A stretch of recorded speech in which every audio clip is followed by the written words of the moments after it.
ច្បាស់តែម្ដងពុកម៉ែបងប្អូនពីប្រមុខឋានៈដឹកនាំរបស់ប្រទេសកម្ពុជានៅពេលមុននេះសម្ដេចតេជោថ្លែងថាកម្ពុជាត្រៀមសំណាញ់មេឃបាទបាញ់យន្តហោះចម្បាំងរួចហើយសម្ដេចថាបច្ចុប្បន្នមានប្រព័ន្ធការពារដែនអាកាសដ៏ល្អប្រសើរដែលអាចបាញ់ចម្ងាយរាប់សិបគីឡូម៉ែត្រសម្ដេចតេជោថ្លែងបែបនេះតបទៅនឹងមតិញុះញង់មួយចំនួនដែលថាថៃ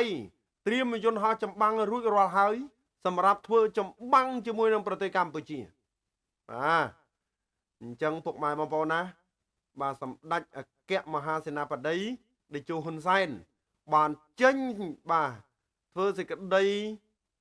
ថ្លែងការណ៍ពិសេសទៅកាន់ជនរួមជាតិរបស់កម្ពុជាតែម្ដង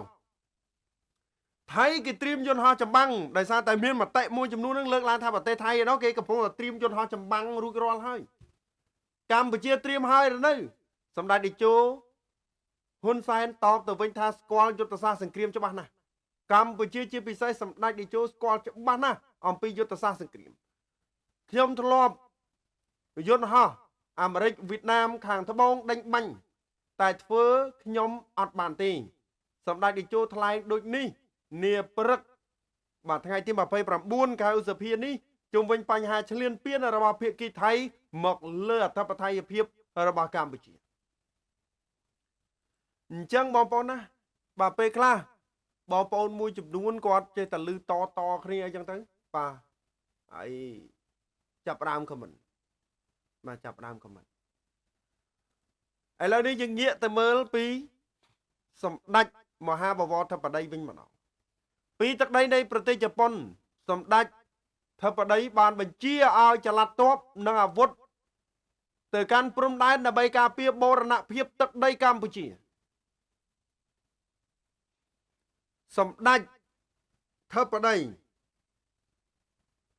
នាយឧត្តមសេនីយ៍ហ៊ុនម៉ាណែតនាយករដ្ឋមន្ត្រីកម្ពុជានៅព្រឹកម៉ោងជាង6ព្រឹកថ្ងៃប្រហ័សនេះបានប្រាប់ប្រជាពលរដ្ឋកុំព្រួយបារម្ភចំពោះបញ្ហាដែលកងទ័ពថៃបាញ់ប្រហារមកលើកងទ័ពខ្មែរបណ្ដាលឲ្យបាត់បង់ជីវិតនាយទាហានម្នាក់និងការចល័តទ័ពរួមនឹងសភាវុធបាទធ្ងន់ធ្ងរទៅកាន់ព្រំដែនការបញ្ជាទ័ពខណៈដែលនាយករដ្ឋមន្ត្រីមិននៅក្នុងប្រទេសពីទឹកដីនៃប្រទេសជប៉ុនក្នុងពេលបំពេញទស្សនកិច្ចសម្ដេចធិបតីហ៊ុនម៉ាណែតបានអះអាងថារាល់ការគ្រប់គ្រងចល័តបញ្ជាទ័ពគឺស្ថិតក្នុងដៃនាយករដ្ឋមន្ត្រីហើយការចល័តទ័ពនិងអាវុធទៅកាន់ព្រំដែនគឺដើម្បីការពារបូរណភាពទឹកដីនាយឧត្តមសេនីយ៍ហ៊ុនម៉ាណែតអះអាងជួនពលរដ្ឋតាមរយៈបណ្ដាញសង្គមពីទឹកដីជប៉ុនថាខ្ញុំសូមបញ្ជាក់ជូនបងប្អូនជនរួមជាតិដោយខ្លីថាខ្ញុំទោះបីរូបខ្ញុំកំពុងតែស្ថិតនៅប្រទេសជប៉ុននិងមានកិច្ចប្រជុំការងារផ្សេងជាច្រើនក៏ដោយប្រព័ន្ធនិងឋានានុក្រមនៃការដឹកនាំបញ្ជាកម្លាំងក្នុងករណីធំបែបនេះគឺស្ថិតក្នុងការទទួលខុសត្រូវរបស់នាយករដ្ឋមន្ត្រីដដែលសម្ដេចធិបតីហ៊ុនម៉ាណែតទម្លាយថារាល់ការវិវត្តនៃសភាពការដែលកើតមាននៅបន្ទាត់ព្រំដែនគឺឧបនាយករដ្ឋមន្ត្រីក្រសួងការពារជាតិអគ្គមេបញ្ជាការ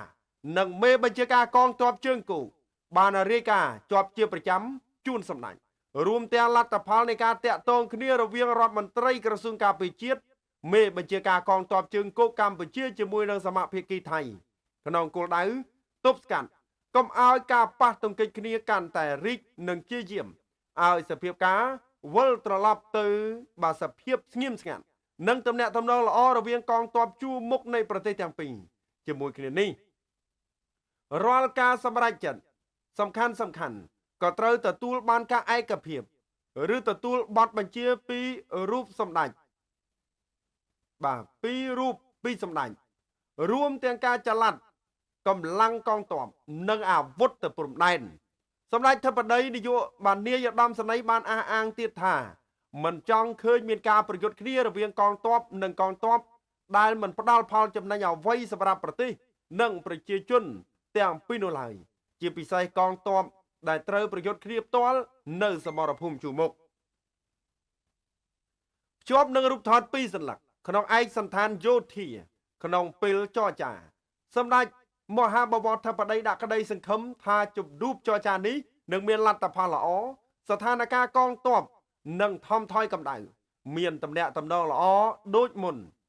សម្ដេចធិបតីដាក់ក្តីសង្ឃឹមដូចនេះក្នុងន័យនេះខ្ញុំសង្ឃឹមថាជំនួបរវាងមេបញ្ជាការកងទ័ពជើងគោកកម្ពុជានិងមេបញ្ជាការកងទ័ពជើងគោកថៃនៅល្ងាចនេះនឹងទទួលបានលទ្ធផលវិជ្ជមានក្នុងការរក្សាស្ថានភាពស្ងប់ស្ងាត់និងការប្រស្រ័យទាក់ទងគ្នាល្អរវាងកងទ័ពជួរមុខរបស់យើងទាំងពីរដូចដែលបានធ្វើកន្លងមកចំពោះការចល័តកងកម្លាំង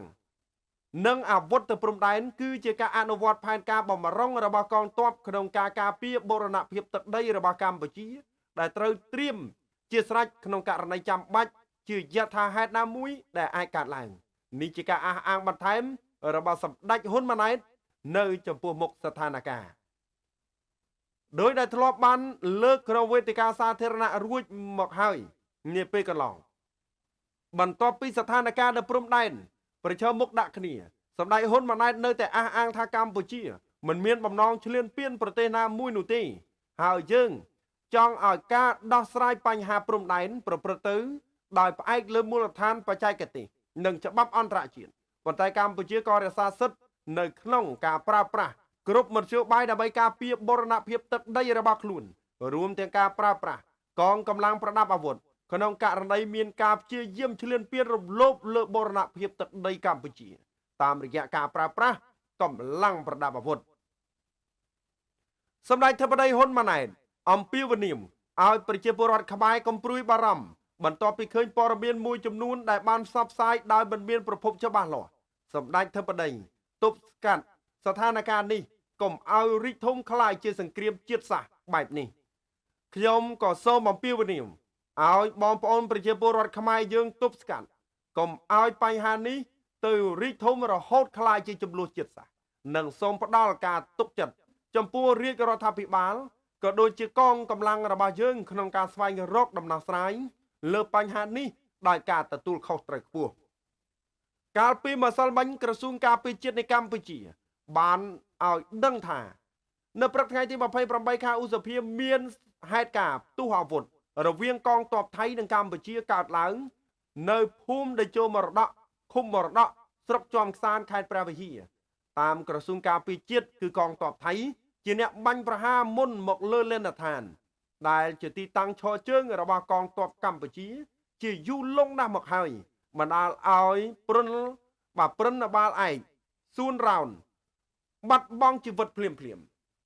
ជាចុងក្រោយសូមជម្រាបលា